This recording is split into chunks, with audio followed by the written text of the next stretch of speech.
How's it going, everybody? It's Sean here, back today to give you a review of the Nike Air Force 1 Low B in the 3M Snake colorway. Originally releasing back in 2001 as a concept Japan release, meaning it was exclusive only to Japan, 20 years later, we see the return of one of the most iconic Air Force 1s ever.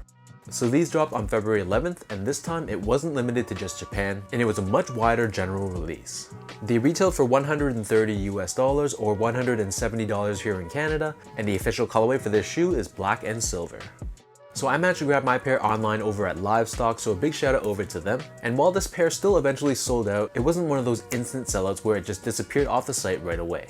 So taking a deep dive into the shoe, on the toe box, this is constructed out of a very nice tumbled black leather.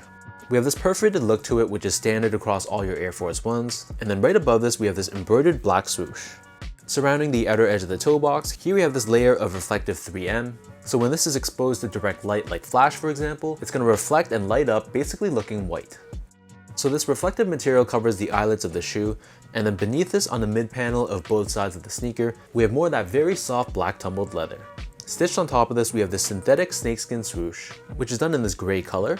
But it's interesting because the original version of this release from 2001, over the past 20 years, basically every pair in existence, the swoosh has eventually turned yellow. So it's a bit of an adjustment getting used to seeing this swoosh back in its natural gray color.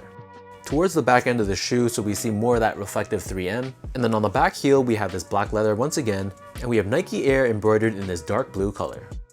For the laces, these come with a flat black lace. And then underneath this, we have a full leather tongue, which is outlined in gray nylon on the edges. And we also have a gray and blue Nike Air Air Force 1 tag.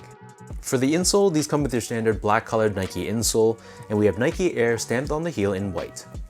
So the upper of the Air Force 1 sits atop a very chunky white colored midsole.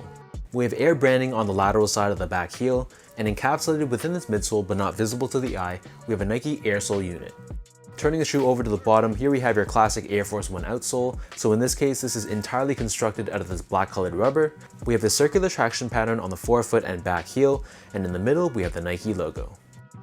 So that breaks down the look and construction of these 3M Snake Air Force 1s. It's a pretty simple build overall, and there's not too much to break down with this shoe. But for those wondering how these fit, so generally speaking, they fit the same to me as most of my Air Force 1s. So for most people watching this, I'd recommend going a half size down from your normal true size. So I'm a true size 10, slightly on the wider side, and I can wear between a 9.5 or a 10 in my Air Force 1s. Usually the 9.5 fits a bit better, so in this case, that's the size I picked up, and they fit me in a very nice, snug way.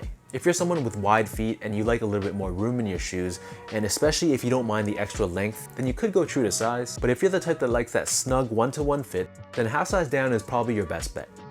Next up, in terms of comfort, so the Air Force 1 I generally feel isn't the most comfortable retro Nike out there. It is a bit on the heavier side and it feels pretty clunky on feet. However, there is air technology within this shoe, so it's not going to feel like a complete brick. But personally, I never really found that the Air Force 1 is that comfy. I usually prefer Air Maxes over Air Force 1s, but for what it is, just a casual use sneaker, it's going to be perfectly fine.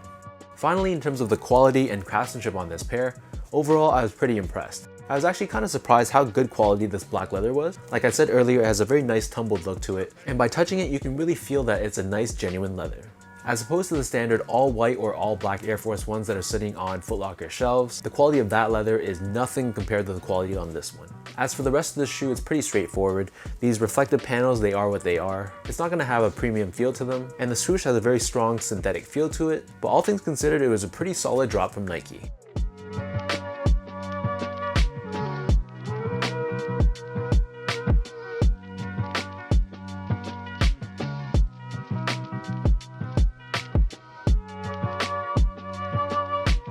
With all that out of the way, now let's lace these up and I'll show you guys how these look on feet.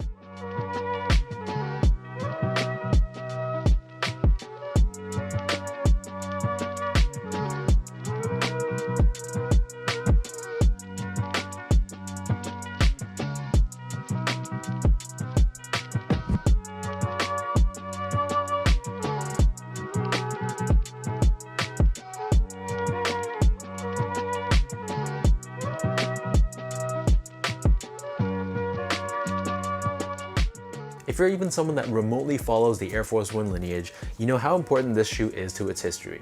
So it's really dope that 20 years later, Nike has brought these back for the masses to enjoy. And even if you don't know the history behind this shoe, for what the shoe is, it's very wearable, it's a very versatile colorway, and at first glance, while it looks kind of simple and plain, once you get that flash hitting the shoe, then you're really gonna be standing out. So let me know in the comment section down below what you guys think about these 3M Snake Air Force Ones. Did you guys manage to grab a pair of these? Did you take an L? Or was this a straight pass altogether? If you guys enjoyed this video, be sure to like, comment, and subscribe. Give me a follow on Instagram at esco8. Check out my Twitter account at sean.go and visit my website as well at seango.ca. So until next time, thanks so much for tuning in. Hopefully you guys enjoyed this review, and I'll catch you guys all in my next video.